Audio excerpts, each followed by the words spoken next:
এক গ্রামের গরিব কৃষক রহমান অনেক কষ্টে জমিতে চাষ করত, কিন্তু এবার খরায় তার সব ফসল নষ্ট হয়ে যায়। মন খারাপ করে রহমান বলল, হে আল্লাহ, এবার আমি কিভাবে চলবো?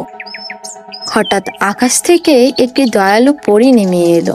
সে বলল, তুমি খুব পরিশ্রমী, তাই আমি তোমাকে সাহায্য করতে এসেছি। পরী রহমানকে একটি ছোট্ট সোনার বীজ দিল, বলল, এটা রোপণ করো, তোমার কষ্ট দূর হবে।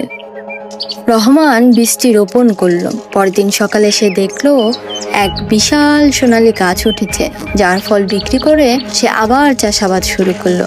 কিন্তু পাশের জমির লোভী হারুন বিষয়টি দেখে ঈর্ষান্বিত হলো। সে এক রাতে গাছটি কেটে নিতে এলো, কিন্তু পরীর জাদুতে সে গাছ স্পর্শ করতেই অদৃশ্য হয়ে যায়, আর হারুন নিজেই সেখানে আটকে পড়ে রয়।